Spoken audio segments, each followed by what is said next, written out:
Hello NEET aspirant, तो कैसे हैं आप लोग? क्या हाल चाल आप सभी के? यदि आप इस लेक्चर को पूरा देखते हो तो इस लेक्चर से आपको 6 to 7 question as it is देखने को मिलेंगे।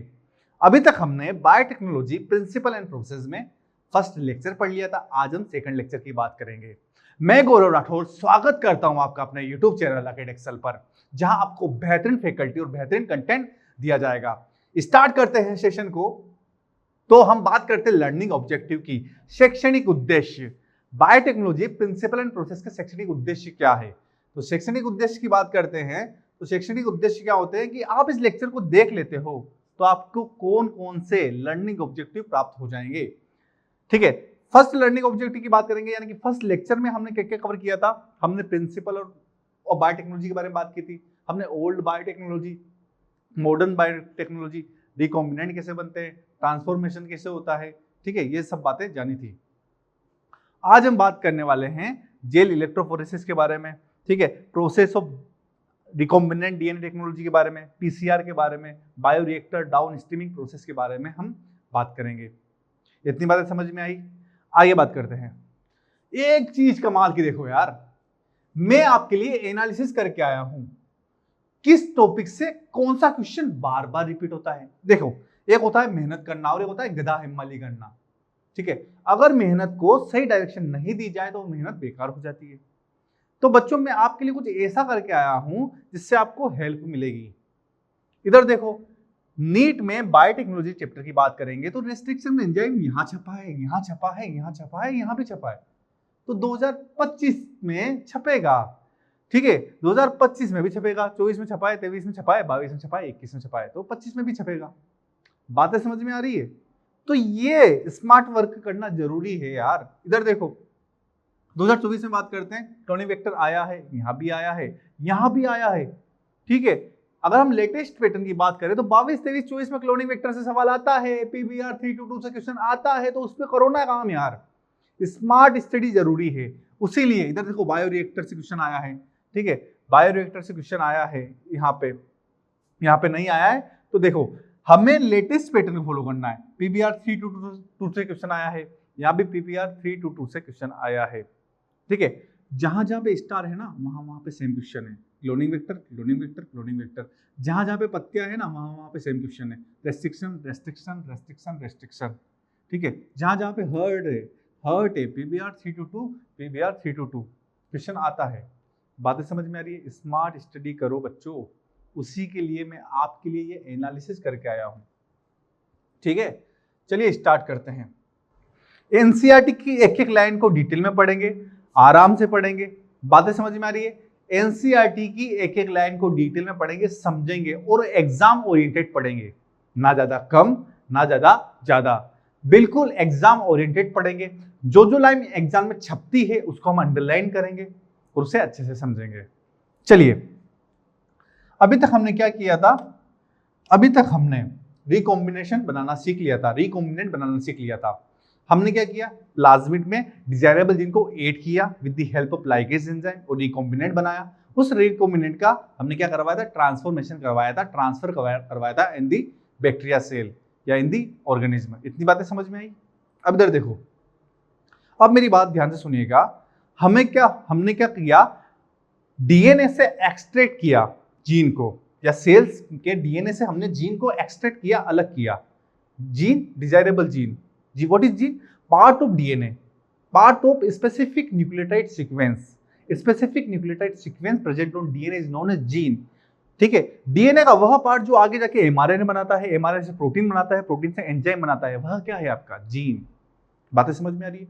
तो मुझे ये बात बताओ, जब हम रिकॉम्बिनेंट बनाते हैं तो हम जब डिजायरेबल जीन को अलग करते हैं, डिजायरेबल जीन को हम चूज करते हैं ताकि हम प्लाज्मिड में ऐड कर सके, तो क्या हम बार बार डिजायरेबल जीन को कट करेंगे? नहीं, एक बार डिजायरेबल जीन को अलग करो, उसका एम्प्लीफिकेशन कर दो, उसकी कई सारी क्लोन कर दो। फिर से सुनिएगा, जेल इलेक्ट्रोफोरेसिस क्या प्रोसेस होती है? उसमें हम क्या करते हैं? जब हम डीएनए के फ्रेगमेंट बनाते हैं, डीएनए के जब हम रेस्ट्रिक्शन एंजाइम की हेल्प से फ्रेगमेंट बनाते हैं तो हमें कई सारे फ्रेगमेंट देखने को मिलते हैं। तो उन कई सारे फ्रेगमेंट में से हमें अपने जीन को एक्सट्रैक्ट करना पड़ता है, हमें हमारे डिजायरेबल जीन को चुनना पड़ता है। बातें समझ में आ रही है? बातें समझ में आ रही है?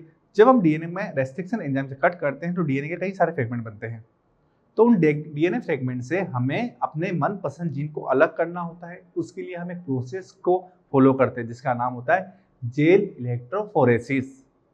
जेल इलेक्ट्रोफोरेसिस क्या होता है उसको अच्छे से समझेंगे। पहले एनसीईआरटी की रीड आउट कर लेते हैं, फिर आपको मैं अच्छे से समझाऊंगा। इधर देखो, you may have realized that normally unless one cut the vector and the source DNA with the same restriction enzyme, the recombinant vector molecule cannot be created. ठीक है, आपने देखा होगा यदि आप सेम रेस्ट्रिक्शन एंजाइम से आप प्लाज्मिड को और सेम रेस्ट्रिक्शन एंजाइम से यदि आप डीएनए को कट नहीं करते हैं तो आप रिकॉम्बिनेंट नहीं बना पाएंगे। रिकॉम्बिनेंट तभी बनेगा जब प्लाज्मिड में भी सेम एंजाइम से कट करोगे और आप डीएनए में भी सेम एंजाइम से कट करके डिजायरेबल जीन को अलग करोगे, तभी ना, क्योंकि रेस्ट्रिक्शन एंजाइम एक स्पेसिफिक सीक्वेंस पे कट करते हैं। बातें समझ में आ रही है? तभी रिकॉम्बिनेंट बनेगा। यदि आपने डिफरेंट एंजाइम को ले लिया तो रिकॉम्बिनेशन नहीं होगा, रिकॉम्बिनेंट नहीं बनेगा। इधर देखो, separation and isolation of DNA fragment. ध्यान से सुनिएगा, separation, this is your test tube. मान लीजिए इसमें हमने क्या लिखा है, सेल लिया है। इसमें हमने सेल लिया है और सेल में क्या होता है, डीएनए। वेरी गुड, सेल में न्यूक्लियस होता है, न्यूक्लियस में डीएनए होता है। ठीक है, अब मुझे इसमें से डिजायरेबल जीन को अलग करना है। क्या करना है? मुझे डिजायरेबल जीन को अलग करना है। तो मैं क्या करूंगा, इस डीएनए पर एक न्यूक्लियस एंजाइम जिसे हम रेस्ट्रिक्शन एंजाइम कहते हैं, रेस्ट्रिक्शन एंजाइम से कट लगाऊंगा। इससे मुझे अलग अलग डीएनए के फ्रेगमेंट मिलेंगे, अलग अलग डीएनए के फ्रेगमेंट मिलेंगे। अरे हाँ कि ना? अब इन अलग अलग डीएनए फ्रेगमेंट में से मुझे चूज करना है, चुनाव करना है किसका? डिजायरेबल जीन का, डिजायरेबल जीन का। तो इस डिजायरेबल जीन को मैं किस प्रकार से चयन करूंगा? मतलब देखो, कई सारे डीएनए फ्रेगमेंट मिले। अब इन डीएनए फ्रेगमेंट में मेरी डिजायरेबल जीन, मेरी वांछित जीन, डिजायरेबल जीन छुपी हुई है। तो उसके लिए मैं एक प्रोसेस करता हूं। ठीक है,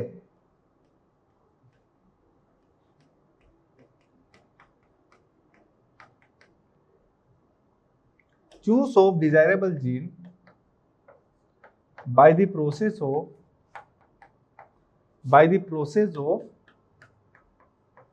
of electrophoresis। बातें समझ में आ रही है? इधर देखो, the cutting of DNA by restriction endonuclease result in the fragment of DNA. This fragment can be separated by technique known as gel electrophoresis। इन अलग अलग फ्रेगमेंट में से डिजायरेबल जीन को अलग करने के लिए जेल इलेक्ट्रोफोरेसिस का यूज किया जाता है। Since DNA fragment are negatively charge, DNA fragment negatively charge होते हैं, negative charge molecule, they can be separated by forcing them to move towards the anode under an electric field. ठीक है, इधर सुनो, ध्यान से समझना। एक्चुअली में क्या होता है कि जेल इलेक्ट्रोफोरेसिस के अंदर हम एक इंस्ट्रूमेंट का यूज करते हैं जिसके अंदर दो कांच की प्लेट होती है। कैसी होती है? दो कांच की प्लेट होती है। इधर देखो, कैसे समझिएगा।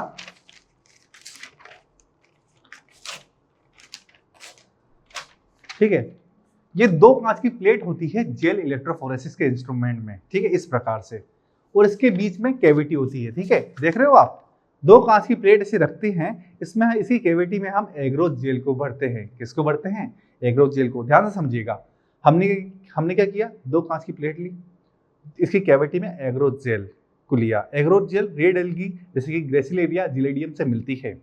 हम एग्रोथ जेल को क्यों लेते हैं इन दोनों कांच की प्लेट के बीच में? क्योंकि एग्रोथ जेल में छोटे छोटे पोर्स पाए जाते हैं, बिल्कुल बारीक बारीक पोर्स होते हैं जो कि डीएनए के मूवमेंट में हेल्प करते हैं। इन्हीं पोर्स से डीएनए निकलता है।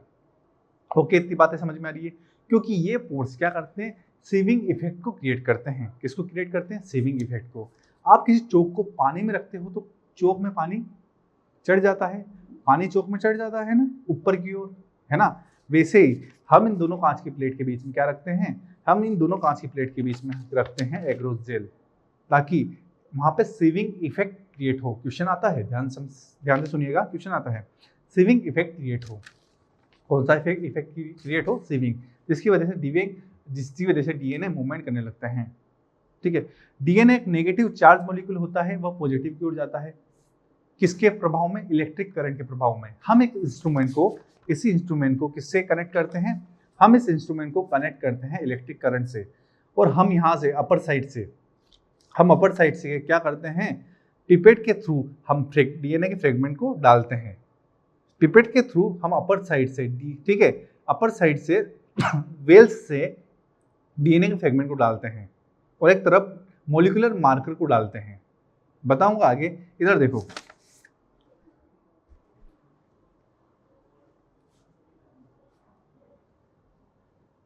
इसको हम समझते हैं इस प्रकार से।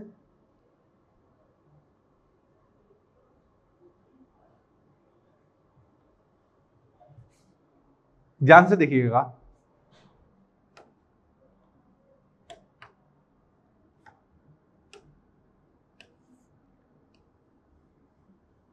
कुछ इस प्रकार से इंस्ट्रूमेंट होता है। ठीक है, इस इंस्ट्रूमेंट में हम क्या करते हैं? पिपेट के थ्रू, किसके थ्रू? पिपेट के थ्रू क्या करते हैं? डीएनए के फ्रेगमेंट को डालते हैं। ठीक है, डीएनए फ्रेगमेंट और एक तरफ मॉलिक्यूलर मार्कर को डालते हैं। मॉलिक्यूलर मार्कर यानी कि जिसका हमें मॉलिक्यूलर वेट पता है, जिनका मॉलिक्यूलर वेट हमें पता है उसको डालते हैं।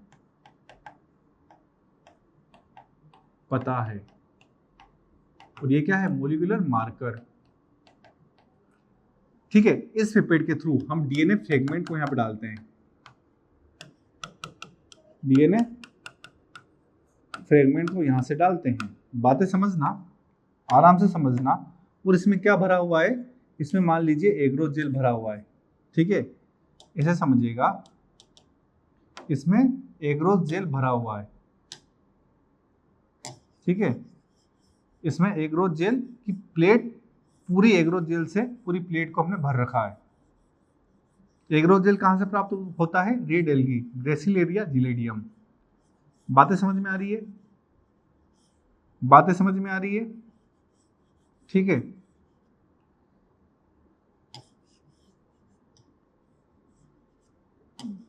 यह है आपका एग्रो जेल।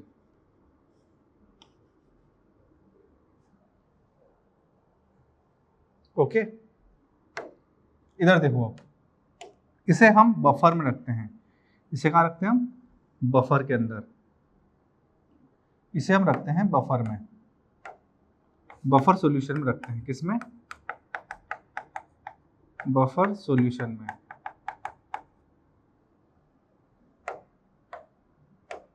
ओके, अब इधर देखो, मैं इन्हें कहते हैं वेल्स। इन्हें क्या कहते हैं? वेल्स। मैं वेल्स के थ्रू डीएनए फ्रेगमेंट और मॉलिक्यूलर मार्कर को डालता हूं। अब यह नेगेटिव, डीएनए क्या होते हैं? नेगेटिवली चार्ज होते हैं। क्या होते हैं? नेगेटिवली चार्ज होते हैं। इस वजह से यह नेगेटिव से पॉजिटिव की ओर मूवमेंट करते हैं। यहाँ पे मैं आपके क्या लगाता हूँ? कैथोड। ठीक है, और यहाँ पे मैं लगाता हूँ एनोड। इलेक्ट्रिक रोड लगाता हूँ एनोड की, जो कि क्या करते हैं? पॉजिटिव होते हैं और नेगेटिव को अपनी ओर अट्रैक्ट करते हैं। बातें समझिएगा। ठीक है, तो डीएनए इस ओर मूवमेंट करना स्टार्ट कर देता है। क्यों? Due to electric current. यहाँ पे मैं इसको इलेक्ट्रिक करंट देता हूँ। ठीक है, ये क्या है? आपके इलेक्ट्रोड। इलेक्ट्रोड क्या करते हैं? आपके इलेक्ट्रिक करंट फ्लो करते हैं। इलेक्ट्रिक करंट के फ्लो करने से यह डीएनए आपके नेगेटिव से पॉजिटिव यानी कि एनोड की ओर मूवमेंट करना स्टार्ट कर देते हैं। यह डीएनए नेगेटिव से पॉजिटिव की ओर मूवमेंट करना स्टार्ट करते हैं। इधर सुनिएगा ध्यान से। यहाँ पे आप देखोगे ना, इस एग्रो जेल के अंदर हम देखते हैं तो अपर साइड में क्या होता है? बड़े बड़े होल्स होते हैं। ठीक है, लेकिन डाउन साइड में इन होल्स का जो कैविटी होती है वो छोटी होती जाती है। ठीक है,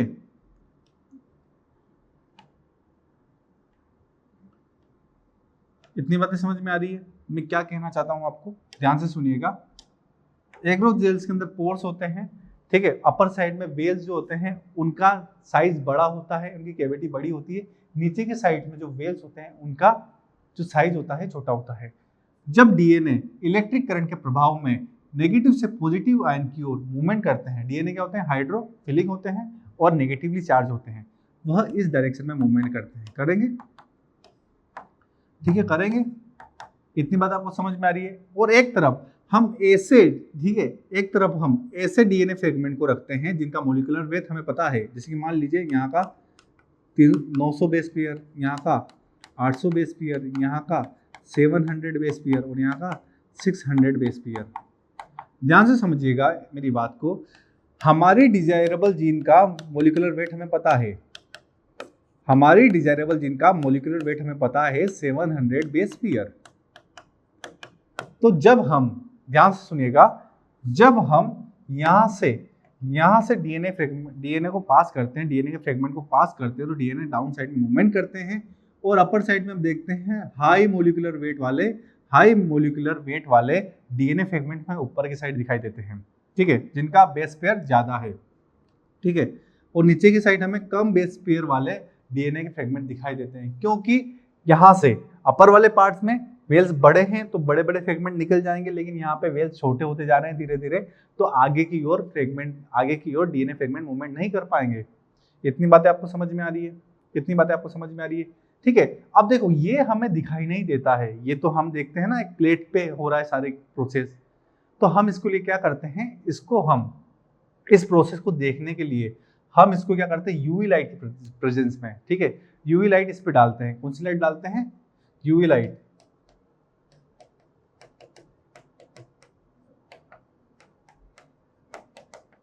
इस पे हम इथेनियम ब्रोमाइड डाल के इस पे यूवी लाइट डालते हैं, तो हमें ऑरेंज कलर के बैंड प्राप्त होते हैं। किस कलर के, ऑरेंज कलर के बैंड प्राप्त होते हैं, ठीक है।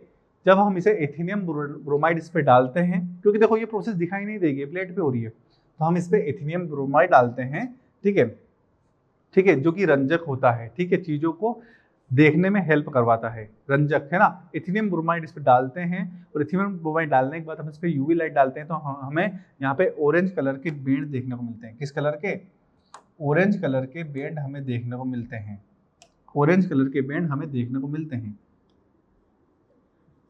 ठीक है। यहाँ पे आप देखोगे बड़े बड़े डीएनए के फ्रेगमेंट है, यहाँ पे छोटे, उससे छोटे, ठीक है, और यहाँ पे हमें और पतले डीएनए फ्रेगमेंट देखने को मिलते हैं, ठीक है। अब हमें पता चल गया कि इस रेंज में जो डीएनए फ्रेगमेंट मिल रहे हैं वह 700 बेस पेयर वाले हैं, यानी कि वह हमारे डिजायरेबल जीन हैं, वह हमारे क्या है, डिजायरेबल जीन हैं, ठीक है। समझ में आ रही है बातें, समझ में आ रही है बातें। अब ध्यान से सुनिएगा, ठीक है।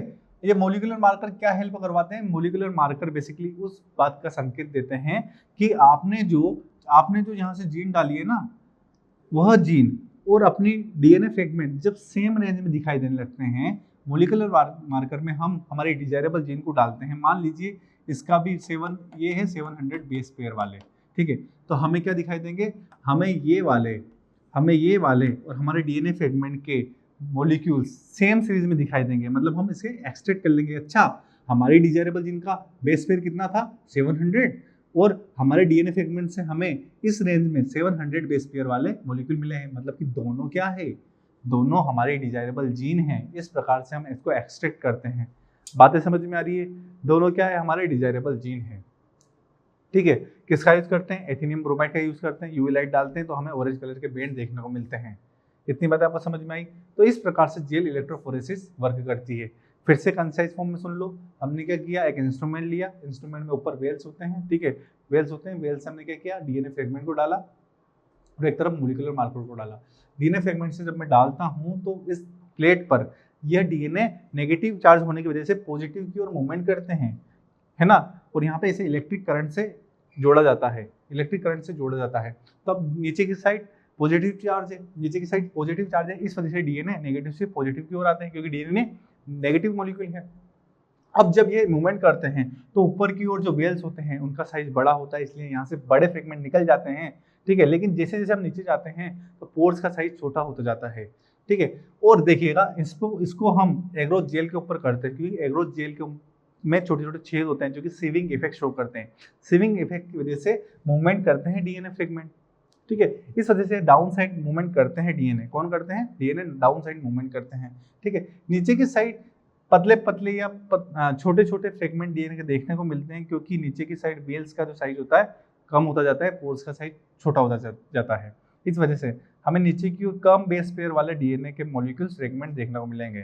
ठीक है, और हम देखिएगा एक तरफ हम मॉलिक्यूलर मार्कर डालते हैं ताकि हम डिजायरेबल जीन को अलग कर सके। ठीक है, जब हम एक तरफ मॉलिक्यूलर मार्कर को डालते हैं तो हम देखते हैं अच्छा इस जो कि जिसका मॉलिक्यूलर वेट हमें पता है, जिसका हमें पता है कि इसमें 700 बेस पेयर है, इसमें 700 बेस पेयर है।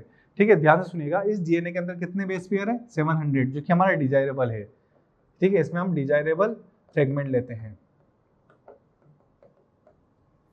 अब ध्यान से सुनो, जब डिजायरेबल फ्रेगमेंट और ये डीएनए फ्रेगमेंट जिनका हमें बेस पेयर का नंबर पता नहीं है, वो दोनों एक रेंज में आ जाते हैं, तब हमें पता चलता है अच्छा ये और ये दोनों का मॉलिक्यूलर या बेस पेयर सेम है, दोनों के न्यूक्लियोटाइड के अंदर या डीएनए फ्रेगमेंट के अंदर बेस पेयर का नंबर सेम है। इसका मतलब यह भी हमारा डिजायरेबल है और यह भी हमारा डिजायरेबल है, इसको एक्सट्रैक्ट कर लिया। ठीक है, ये पूरी प्रोसेस दिखाई नहीं देती है, इसलिए हम इसमें एथिनियम ब्रोमाइड का यूज करते हैं पिगमेंट का, और उसको हम यूवी लाइट डालते हैं तो हमें ऑरेंज कलर के बेंड देखने को मिलते हैं। बस यही प्रोसेस एनसीईआरटी लिखती है, एक बार ध्यान से पढ़ लो।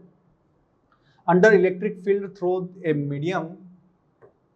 medium matrix, nowadays the most commonly used matrix is agarose, या जिसे आकार भी कहते हैं ना, which is naturally polymer extract from the seaweed, red algae, Gracilaria gelidium.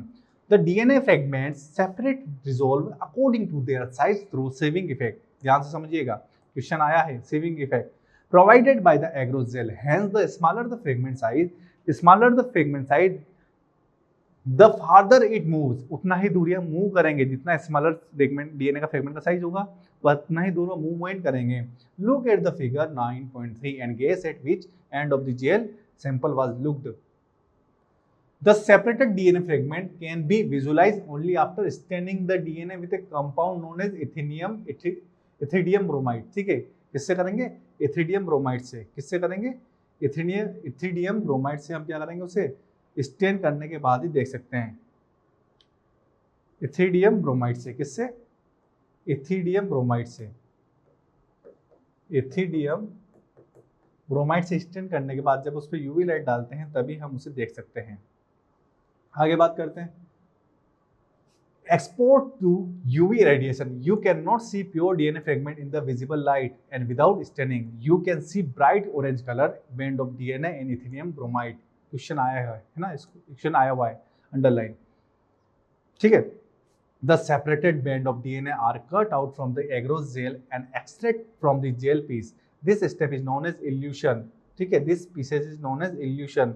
जब हम डिजायरेबल जेल को अलग करते हैं इस एग्रोस जेल से, उसे कहते हैं इल्यूशन ऑफ डीएनए। क्या कहते हैं? इस प्रोसेस को कहते हैं इल्यूजन। क्या कहते हैं? इल्यूशन। जब हम डिजायरेबल जेल को एग्रोस जेल से अलग करते हैं, इस प्रोसेस को कहते हैं illusion. This step is known as elution. The DNA fragment purified in this way are used in constructing recombinant DNA by joining them with a cloning vector. अब इस डिजायरेबल जीन को हम क्लोनिंग वेक्टर से जोड़ देंगे तो हमें हमारा रिकॉम्बिनेंट प्राप्त हो जाएगा। यहां तक किसी को कोई डाउट नहीं ना? बताओ फटाफट। अब इधर देखो, ध्यान से देखो। ठीक है, डाउट नहीं रखना है किसी भी चीज का, बार बार समझा दूंगा, फिर से देख लो एक और बार यार। वेटेज ज्यादा है तो आराम से पढ़ेंगे, पहले बोला है। इधर सुनो, this is your gel electrophoresis, this is your wells. ये क्या है? वेल्स। यहां से हम डीएनए फ्रेगमेंट को डालते हैं और यह इस साइड में, ठीक है, नेगेटिव चार्ज की वजह से यह पॉजिटिव चार्ज की ओर मूवमेंट करता है, और यहाँ पे बड़े बड़े, ठीक है, लार्ज डीएनए फ्रेगमेंट, क्या है? लार्ज डीएनए फ्रेगमेंट देखने को मिल रही है। और हम देखेंगे नीचे की ओर स्मॉलेस्ट डीएनए फ्रेगमेंट हमें देखने को मिल रही हैं। बातें समझ में आ रही है? ठीक है, ऑरेंज कलर के हमें क्या देखने को मिलते हैं? बैंड देखने को मिलते हैं। A typical agarose gel electrophoresis solving migration of undigested and digested set of DNA fragment। ठीक है, बातें समझ में आ रही है? ठीक है, अपर साइड में बात करेंगे तो लार्जेस्ट डीएनए फ्रेगमेंट है, लोअर साइड में स्मॉलेस्ट है, क्योंकि ये जो पोर्स होते हैं ना, इनकी जो साइज होती है वह ऊपर ज़्यादा होती है और नीचे कम होती है। तो ऊपर ज़्यादा होती है मतलब बड़े बड़े फ्रेगमेंट तो वहाँ निकल जाएंगे, लेकिन जैसे जैसे नीचे जाएंगे तो नीचे की ओर नहीं निकल पाएंगे, क्योंकि यहाँ पे पोर्स छोटे होते जाते हैं। ओके,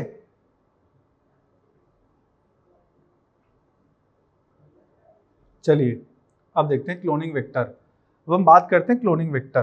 ठीक है, हमने डिजायरेबल जीन को तो अलग कर लिया, अब हमें वेक्टर की भी तो नीड होगी। अब हमें वेक्टर की भी नीड होगी। कैसे? ठीक है, हमने जेल इलेक्ट्रोफोरेसिस से हमारे डिजायरेबल जीन को अलग कर लिया इल्यूशन की प्रोसेस से। अब हमें डिजायरेबल जीन को वेक्टर से जोड़ने के लिए एक, ठीक है, वेक्टर से जोड़ने के लिए हमें वेक्टर की नीड होगी। अब देखो, अब वेक्टर क्या होते हैं सर? वेक्टर एक व्हीकल होते हैं जो कि जीन को अपने ऊपर बिठा के ऑर्गेनिज्म के अंदर, बैक्टीरिया के अंदर लेके जाते हैं। आप डायरेक्ट किसी ऑर्गेनिज्म के अंदर डीएनए नहीं डाल सकते हैं। ठीक है, हमें वेक्टर की नीड होती है। किसकी नीड होती है? वेक्टर की। और वेक्टर कौन अच्छा होता है? जो जिसके अंदर रेप्लिकेशन पावर अच्छी होती है, जिसके अंदर ओआरआई साइड होते हैं, जिसके अंदर सेलेक्टेबल मार्कर होते हैं। सर क्या बोल रहे हो? अरे वेक्टर वो अच्छे होते हैं जिसके अंदर ORI site, origin of replication होना चाहिए, जहां से रेप्लिकेशन स्टार्ट हो सके। ठीक है, वेक्टर वो अच्छा होता है जिसकी नंबर ऑफ कॉपी काफी अच्छी बना सके, जो कि ऑर्गेनिज्म के अंदर नंबर ऑफ कॉपी काफी अच्छी बना सके। वेक्टर वो अच्छा होता है जिसके अंदर सेलेक्टेबल मार्कर प्रेजेंट होते हैं। सर सेलेक्टेबल मार्कर मतलब? सेलेक्टेबल मार्कर जो कि मार्किंग करे, जो बताए कि मैं रिकॉम्बिनेंट बन चुका हूं, मैं रिकॉम्बिनेंट बन चुका हूं, मैं रिकॉम्बिनेंट नहीं बना हूं। ठीक है, आपको कैसे पता चलेगा? ये सारी प्रोसेस तो बीकर के अंदर हो रही है, तो आप देख के बता सकते हो क्या रिकॉम्बिनेंट बना है या नहीं। तो वेक्टर के पास एक खासियत होती है, vector work as a selectable marker. Vector बताता है कि मैं रिकॉम्बिनेंट बना हूं या नहीं, यह वह चीख चीख के बताता है। एक प्रोसेस से आगे बात करेंगे। ठीक है, वेक्टर वो अच्छा होता है जिसके अंदर कम से कम 2 से 4 रेस्ट्रिक्शन साइट होनी चाहिए। रेस्ट्रिक्शन साइट जहां से हम रेस्ट्रिक्शन एंजाइम्स को रिकॉग्नाइज करें। रेस्ट्रिक्शन साइट वे होती है जहां पे रेस्ट्रिक्शन एंजाइम उसकी साइट को रिकॉग्नाइज करता है और वहां पे कट लगाता है। ठीक है, लेकिन मेरी बात सुनिएगा, रेस्ट्रिक्शन साइट जीन के अंदर नहीं होनी चाहिए, क्योंकि रेस्ट्रिक्शन साइट जीन के अंदर होगी, रेस्ट्रिक्शन साइट जीन के अंदर होगी तो वह जीन पे ही कट लगा देगा। रेस्ट्रिक्शन एंजाइम जीन पे ही कट लगा देगा और आपकी जीन बेकार हो जाएगी। इसका मतलब रेस्ट्रिक्शन साइट आपके जीन के भीतर नहीं होनी चाहिए। ठीक है, मेरी बात ध्यान से सुनिएगा। अगर हम बात करते हैं PBR 3/2 की, PBR 3/2 की बात करते हैं तो उसके अंदर 8 रेस्ट्रिक्शन साइट होती है। 4 रेस्ट्रिक्शन साइट उसकी सेलेक्टेबल मार्कर के अंदर प्रेजेंट होती है, वो हमारे काम की है। ठीक है, सेलेक्टेबल मार्कर के अंदर 4 रेस्ट्रिक्शन साइट होती है और 4 आउटसाइड दी सेलेक्टेबल मार्कर होती है। इतनी बातें समझ में आई? अब देखो, अब हम बात करेंगे क्लोनिंग वेक्टर। किसकी बात करेंगे? Cloning vector. You know that plasmid and bacteriophage have the ability to replicate within bacterial cell. Plasmid, ठीक है, एक्स्ट्रा क्रोमोसोमल डीएनए, और बैक्टीरियोफेज जिसे हम जीवाणु भोजी कहते हैं। बैक्टीरियोफेज एक वायरस होता है जो कि बैक्टीरिया के सेल के अंदर इंटर करके बैक्टीरिया के सेल को बोलता है मेरे लिए प्रोटीन बना, मेरी बहुत सारी कॉपी बना। तुम समझे? बैक्टीरियोफेज भी एज ए वेक्टर वर्क करता है, प्लाज्मिड भी एज ए वेक्टर वर्क करता है within bacterial cell independent of the control of the chromosomal DNA. Question आ जाएगा। ठीक है, ये जो प्लाज्मिड होते हैं या इंडिपेंडेंट होते हैं, डिपेंडेंट नहीं होते, independent of the control of the chromosomal DNA. Question आ सकता है। Bacteriophage because of their high number per cell have very high copy number of their genome within the bacterial cell. ठीक है, bacteriophage क्या, हम bacteriophage का क्या होता है, वह हाई नंबर ऑफ कॉपी बनाता है बैक्टीरिया के अंदर। बैक्टीरियोफेज जिसे हम वायरस कहते हैं, वह बैक्टीरिया के अंदर नंबर ऑफ कॉपी कई सारी बनाता है, इसलिए वह सक्सेसफुल वेक्टर है। सम प्लाज्मिड में है ओनली 1 or 2 कॉपी पर सेल। कुछ प्लाज्मिड केवल 1 या 2 कॉपी बनाते हैं, वेयर जहां अदर में है 15 to 100 कॉपी पर सेल। जहां पे कुछ प्लाज्मिड 15 से 100 कॉपियां बनाते हैं एक सेल के अंदर। Their number can go even higher if we are able to link an alien piece of DNA with bacteriophage। ठीक है, इनके नंबर कहीं ज्यादा बढ़ सकते हैं जब हम एलियन ऑफ पीस यानी कि डिजायरेबल जीन, किसकी बात कर रहा है? एलियन पीस यानी कि जीन की बात कर रहा है। किसकी बात कर रहा है? डिजायरेबल जीन की। किसकी बात कर रहा है?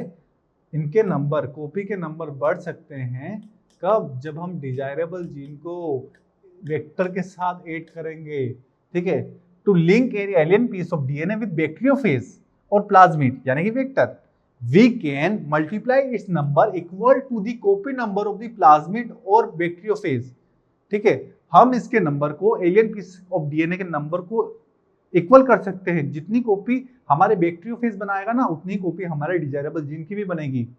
बातें समझना, बैक्टीरियोफेज अपनी कई सारी कॉपी बनाता है बैक्टीरिया के अंदर, तो हमने बैक्टीरियोफेज के साथ हमारी डिजायरेबल जीन को चुपके से रख दिया और वह बैक्टीरियोफेज बैक्टीरिया के अंदर जाके अपनी कई सारी कॉपी बनाएगा, तो हमारे डिजायरेबल जीन की भी कई सारी कॉपी बनेगी। Vector used at present are engineered in such way that they help easy linking of foreign DNA and selection of recombinant from non-recombinant। ठीक है, हाल ही में जो वेक्टर बनाए गए हैं आर्टिफिशियल, उन्हें इस बात को ध्यान में देखते हुए बनाए गए हैं कि वह इजीली लिंक हो जाए आपके डिजायरेबल जीन से, यानी कि फॉरेन डीएनए से। ठीक है, लिंक हो जाए, और जो कि आराम, जिसके हेल्प से, वेक्टर की हेल्प से हम बता सके कि रिकॉम्बिनेशन हुआ है या नहीं। ठीक है, सेलेक्टेबल मार्कर हेल्प करता है। The following are the feature that are required to facilitate cloning into vector. ठीक है, वेक्टर के अंदर क्या क्या क्वालिटी होनी चाहिए देखते हैं, बात करते हैं। Origin of replication. ठीक है, ओरिजिन ऑफ रेप्लिकेशन क्या होता है? वह साइट होती है जहां से रेप्लिकेशन फोर्क बनना स्टार्ट होती है। इधर सुनिएगा। ठीक है, ये है आपके दो स्टैंड है, this is known as ORI site. ठीक है, यह क्या है आपकी ORI साइट, यानी कि origin of replication. Origin of replication से ओरिजिन आपका रेप्लिकेशन स्टार्ट होता है, और इस पे, ठीक है, ORI site decide number of copy. ठीक है, it decide number of copy, कितनी कॉपियां बनेगी वह ओरिजिन पे डिपेंड करता है। ठीक है, and this is known as replication fork। replication fork, जहां से रेप्लिकेशन स्टार्ट होता है। देखिएगा आगे, this is sequence from where replication start and any piece of DNA when linked to this sequence। ठीक है, यह वह सीक्वेंस होती है जहां से आपका रेप्लिकेशन स्टार्ट होता है, and any piece of DNA when linked to this sequence can be made to replicate within the host cell। Primer की बात कर रहा है, यहीं पे आपका प्राइमर भी ऐड होता है।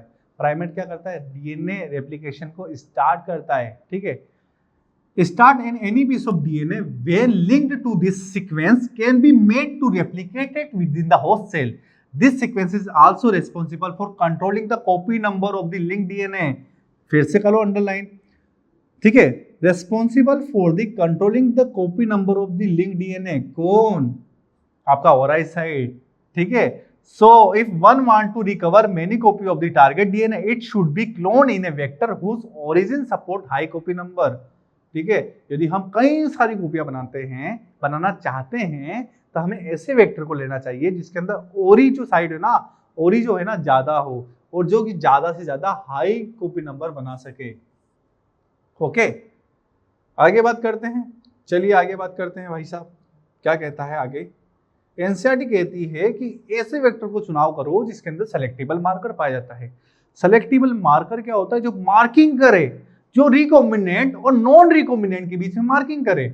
ऐसे समझिएगा, यदि हम एक वेक्टर की बात करते हैं PBr322, उसमें एम्पेसिलिन रेजिस्टेंट जीन होती है और टेट्रासाइक्लिन रेजिस्टेंट जीन होती है। जब हम सेलेक्टेबल मार्कर, जिसे कि हम कहते हैं टेट्रासाइक्लिन रेजिस्टेंट जीन, जब उसमें हम डिजायरेबल जीन को ऐड करते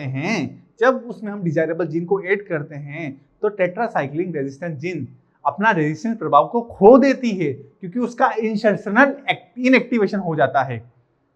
आगे बताऊंगा सेलेक्टेबल मार्कर कैसे हेल्प करते हैं रिकॉम्बिनेंट और रिकॉम्बिनेशन और नॉन रिकॉम्बिनेंट के बीच में डिफरेंशिएट करने में, आगे बात करेंगे। In addition to ORI, the vector require a selectable marker which help in identifying and eliminating non-transformant and selective permitting the growth of the transformant। The transformation is a process through which a piece of DNA is introduced in a host bacteria। You will study the process in subsequent section। आगे बात करेंगे। Normally, the gene encoding resistance to antibiotics such as ampicillin, loramphenicol, tetracycline, and kenyamycin etc. are considered useful selectable marker for E. coli। The normal E. coli cell do not carry resistance against any of this antibiotic। बताया था ना आगे। ठीक है, salmonella typhus हमने क्या लिया? Plasmid लिया, उसके अंदर एंटीबायोटिक रेजिस्टेंट जीन्स को डाल दिया, फिर उसको E. coli के अंदर हमने डाल दिया, तो E. coli क्या अब आपका रेजिस्टेंस, एंटीबायोटिक के लिए रेजिस्टेंस शो करने लगा था। ठीक है, और हम बात करते हैं हमारे एनसीईआरटी में सेलेक्टेबल मार्कर दो दिए गए हैं। एक तो होता है एंटीबायोटिक रेजिस्टेंस जीन, एक होता है लेक ओपेरियन। लेकोपेरिडोन भी आपका सेलेक्टेबल मार्कर की तरह यूज होता है। कौन कौन से? Antibiotic resistance genes and lac operon, यह as a selectable marker use होते हैं। ओके, चलिए क्वेश्चन छपेगा, लिखो 2026 छपेगा। सर क्यों छपेगा? अरे आएगा आएगा, फेवरेट क्वेश्चन है यह, क्वेश्चन फेवरेट है एनटीए वालों का। इधर देखो, this is cloning vector PBR 322। इसकी खासियत देखो, अभी हमने जो खासियत की बात की है तो इसकी खासियत देखेंगे तो इसके अंदर देखिएगा, इसके अंदर ORI है, ओरिजिन ऑफ रेप्लिकेशन साइट है, जो कि नंबर ऑफ कॉपी डिसाइड करती है, जहां से रेप्लिकेशन स्टार्ट होता है। बातें समझ में आ रही है? ठीक है। इसके अंदर ROP है, ROP क्या होता है? Replication fork. ठीक है, यह इस प्रकार के प्रोटीन को कोड करती है जो कि आपके रेप्लिकेशन में हेल्प करती है। ठीक है, बातें समझ में आ रही है? ROP ऐसी जीन होती है जो ऐसे प्रोटीन को कोड करती है जो कि रेप्लिकेशन में होने वाली है। ROP ऐसी प्रोटीन को कोड करती है जो कि रेप्लिकेशन में काम आती है। तो ROP की जरूरत है, ROP की हमें जरूरत है।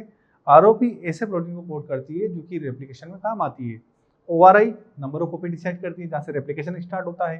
ठीक है, आप देख रहे हो, this is restriction site, this is restriction site, this is restriction site, this is restriction site, यह भी रेस्ट्रिक्शन साइट, यह भी रेस्ट्रिक्शन साइट, यह भी रेस्ट्रिक्शन साइट और यह भी रेस्ट्रिक्शन साइट।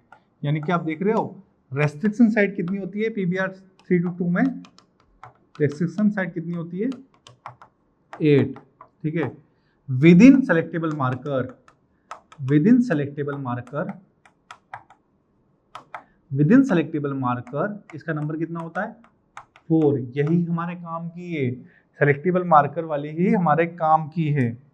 आगे बात करें, इधर सुनो, this is ampicillin and this is tetracycline, this is selectable marker. ठीक है, यह एंटीबायोटिक रेजिस्टेंस जीन होती है। क्या होती है? एंटीबायोटिक रेजिस्टेंस जीन होती है। आगे बात करें, ठीक है, टेट्रासाइक्लिन भी आपकी एंटीबायोटिक रेजिस्टेंस जीन होती है। यह भी क्या होता है? Selectable marker. क्या होता है? Selectable marker. ठीक है, बातें समझ में आ रही है? अब देखो, यहां से लेबलिंग करने का क्वेश्चन आता है और पूछा भी जाएगा। आपको एक ट्रिक बताऊं, देखिएगा, आपको क्या करना है, एम्फिसिलिन के अंदर जो जो रेस्ट्रिक्शन साइड होती है उनका नाम बताओ। पवन पस्त, बोलो पवन पस्त, PVU फर्स्ट, PST फर्स्ट। ठीक है, याद करने की ट्रिक बता रहा हूं। एम्फिसिलिन, एम्फिसिलिन के अंदर पवन पस्त रेस्ट्रिक्शन साइड होती है। टेट्रासाइक्लिन के अंदर बंसल, टेट्रासाइक्लिन के अंदर बंसल, बोलो बमसल, टेट्रासाइक्लिन के अंदर बमसल रेस्ट्रिक्शन साइट होती है। ठीक है, आगे की ऊपर की बात करेंगे तो ऊपर होता है इकोक्लाहिंद, बोलो Eco Cla Hind, Eco R1 Cl11 and Hind third, Hind third ध्यान रखिएगा, सेकंड दे देगा ना तो कंफ्यूज हो जाओगे। हिंद थर्ड है, यहाँ पे हिंद थर्ड है और यहाँ पे पवन सेकंड है। ठीक है, मतलब कि PVU सेकंड है, यहाँ पे PVU फर्स्ट है, यहाँ पे PVU सेकंड है। ध्यान रखना, यहाँ पे PVU फर्स्ट है, यहाँ पे PVU सेकंड है और यहाँ पे हिंद थर्ड है, सेकंड नहीं है। ये क्या है? रेस्ट्रिक्शन साइट है। ठीक है, पूछ लेगा वो कि PVU सेकंड रेस्ट्रिक्शन साइट कहाँ प्रेजेंट होती है, तो आपको बताना है ROP के अंदर। वह पूछ लेगा कि eco R1 Cl11 and Hind third कहाँ पे प्रेजेंट होती है। ठीक है, तो वह आपके किसी भी रेस्ट्रिक्शन किसी भी सेलेक्टेबल मार्कर में प्रेजेंट नहीं होती है, आउटसाइड सेलेक्टेबल मार्कर प्रेजेंट होती है। यहां से क्वेश्चन आएगा, क्वेश्चन आएगा, आपको ढंग से देखना है इसको। ठीक है, अब देखो, अब ये सेलेक्टेबल मार्कर सर कैसे काम में आते हैं? क्वेश्चन आता होगा ना कि सर सेलेक्टेबल मार्कर का यूज किस प्रकार से किया जाता है। आप बता रहे हो कि सेलेक्टेबल मार्कर एंटीबायोटिक रेजिस्टेंस होते हैं और ये चीख चीख के बताते हैं कि मेरा रिकॉम्बिनेशन हो चुका है, मेरा रिकॉम्बिनेशन नहीं हुआ है। सर बातें ऊपर से जा रही है ना। इधर देखो, selectable marker antibiotic resistance show करते हैं। ठीक है, क्योंकि सेलेक्टेबल मार्कर के अंदर आपके एम्फिसिलिन और टेट्रासाइक्लिन ठीक है, एम्फिसिलिन और टेट्रासाइक्लिन वाली जीन होती है। अब इधर देखो हमने क्या किया, एंटीबायोटिक रेजिस्टेंस जीन जिसे हम सेलेक्टेबल मार्कर लेते हैं, इस प्रकार के ऐसे वेक्टर को लिया जिसमें हमें सेलेक्टेबल मार्कर देखने को मिलते हैं, जैसे कि आपके ampicillin resistance gene and tetracycline resistance gene लिया। अब मेरी बात सुनिएगा, अब मैं इसमें क्या डालूंगा, रेस्ट्रिक्शन एंजाइम BAMH1 जो कि टेट्रासाइक्लिन के अंदर प्रेजेंट है। अरे रेस्ट्रिक्शन साइट BAMH1 कहाँ प्रेजेंट है, BAMH1 रेस्ट्रिक्शन साइट आपकी टेट्रासाइक्लिन में प्रेजेंट है। तो मैंने क्या किया, ऐसे रेस्ट्रिक्शन एंजाइम को लिया जिसकी रिकॉग्नाइजेशन साइट कहाँ पे, जिसकी रिकॉग्नाइजेशन साइट BAMH1 में प्रेजेंट है, ठीक है। और मैंने उसमें जीन ऑफ इंटरेस्ट को डाल दिया, मेरे जीन ऑफ इंटरेस्ट को डाल के लाइगेज डाल दिया, ठीक है। BAMH1 क्या करेगा, कट करेगा, कहाँ पे कट करेगा, मेरी बात ध्यान सुनो, रेस्ट्रिक्शन एंजाइम कट करेगा कहाँ पे, BAMH1, ठीक है, क्योंकि रेस्ट्रिक्शन एंजाइम की रिकॉग्नाइजेशन साइट कहाँ पे, टेट्रासाइक्लिन के BAMH1 में। तो यह रेस्ट्रिक्शन एंजाइम कट करेगा कहाँ पे, BAMH1 पे, ठीक है। कट कर दिया, क्या कर दिया, कट कर दिया। अरे इधर देखो, this is ampicillin, this is tetracycline. अब ठीक है, अब वह रेस्ट्रिक्शन एंजाइम कहाँ कट लगाएगा, रेस्ट्रिक्शन एंजाइम यहाँ पे कट लगाएगा, ठीक है, रेस्ट्रिक्शन एंजाइम यहाँ पे कट लगाएगा, ताकि हम क्या कर सके, डिजायरेबल जीन को उसमें ऐड कर सके, ठीक है। और साथ में मैं इसको लाइगेज भी डाल दूंगा, क्या कर दूंगा, लाइगेज भी ऐड कर दूंगा। लाइगेज क्या करेगा, दोनों के बीच में शुगर फास्फेट बॉन्ड को फिर से जोड़ देगा, ठीक है, लाइगेज जोड़ने का काम करेगा, ठीक है। अब मेरी बात ध्यान से सुनो, जब मैं इसमें कट लगाता हूँ टेट्रासाइक्लिन के BAMH1 में, तो बच्चों कुछ प्लाज्मिड के अंदर वापस से रिलाइगेशन हो जाता है। क्या हो जाता है, कुछ प्लाज्मिड के अंदर वापस से रिलाइगेशन हो जाता है, यानी कि वापस से वह वेक्टर जुड़ जाता है। लेकिन कुछ प्लाज्मिड के में हम क्या करते हैं, हमारा जीन ऑफ इंटरेस्ट ऐड कर देते हैं, क्या कर देते हैं, जीन ऑफ इंटरेस्ट ऐड कर देते हैं, ठीक है, जिससे आपका रिकॉम्बिनेंट बन जाता है, बातें समझिएगा। कुछ प्लाज्मिड में हम कट लगाते हैं रेस्ट्रिक्शन एंजाइम से, उसका फिर से रिलाइगेशन हो जाता है, वो फिर से जुड़ जाते हैं। लेकिन कुछ प्लाज्मिड में हमारा जीन ऑफ इंटरेस्ट जुड़ जाता है, क्या जुड़ जाता है, ठीक है, जिससे हमारा रिकॉम्बिनेंट बन जाता है, फॉर्मेशन ऑफ रिकॉम्बिनेंट। अब इस रिकॉम्बिनेंट का मैं ट्रांसफर करूंगा, कहाँ पे, इकोलाई के अंदर, कहाँ पे ट्रांसफर करूंगा, इकोलाई के अंदर। तो कुछ इकोलाई के अंदर, ठीक है, ये है इकोलाई की कॉलोनी, कुछ इकोलाई के अंदर तो यह ट्रांसफॉर्मेट होगा ही नहीं, ठीक है, कुछ इकोलाई के अंदर इसका ट्रांसफॉर्मेशन होगा ही नहीं, ठीक है, बात समझ में आ रही है। और कुछ इकोलाई के अंदर इसका ट्रांसफॉर्मेट हो जाएगा, लेकिन उसका रिकॉम्बिनेशन नहीं हुआ होगा, ठीक है, कुछ प्लाज्मिड का ट्रांसफर तो हो जाएगा, कुछ वेक्टर का ट्रांसफर तो हो जाएगा, लेकिन उसमें रिकॉम्बिनेशन नहीं हुआ है, जीन ऑफ इंटरेस्ट नहीं जुड़ी हुई है। इधर देखो सेकंड वाले में नॉन रिकॉम्बिनेंट ट्रांसफॉर्मेट, यानी कि ऐसे वेक्टर जिसमें डिजायरेबल जीन नहीं जुड़ी है उसे नॉन रिकॉम्बिनेंट कहते हैं, उसका ट्रांसफॉर्मेट हो चुका है। और फिर हम बात करते हैं थर्ड वाले में, इधर देखो ये रही आपकी जीन ऑफ इंटरेस्ट, ये देखो हमारी जीन ऑफ इंटरेस्ट, इसका मतलब समझे, थर्ड वाली कॉलोनी में आपका रिकॉम्बिनेशन भी हुआ है और ट्रांसफॉर्मेट भी हुआ है, रिकॉम्बिनेशन हो गया है, ठीक है, रिकॉम्बिनेट का ट्रांसफॉर्मेट हो चुका है, ठीक है, किसका हो चुका है, रिकॉम्बिनेट का ट्रांसफॉर्मेट हो चुका है। इतनी बातें समझ में आई। आगे देखो, अब मेरे पास क्या है, अब ये मेरे पास 3 टाइप के इकोलाई आ चुके हैं। अब इसे मैं क्या करूंगा, प्लेस करूंगा, कहाँ पे प्लेस करूंगा, इनको प्लेस करूंगा मैं एम्फिसिलिन, इनको प्लेस करूंगा मैं एंटीबायोटिक के ऊपर, ठीक है, किस पे, एंटीबायोटिक के ऊपर। ध्यान से समझिएगा, ये जो प्लेट ले ली मैंने, ये प्लेट लेके मैं इसको प्लेस करूंगा कहाँ पे, विदाउट एंटीबायोटिक प्लेट के ऊपर, ठीक है। ये जो कॉलोनी मुझे प्राप्त हुई है, पहले तो क्या थी, जिसके अंदर क्या हुआ है, ट्रांसफॉर्मेशन नहीं हुआ है, दूसरी के अंदर ट्रांसफॉर्मेशन हुआ है लेकिन नॉन रिकॉम्बिनेंट, और तीसरी कॉलोनी के अंदर बात करूंगा, तीसरे इकोलाई के अंदर जीन ऑफ इंटरेस्ट हमारा जुड़ चुका है,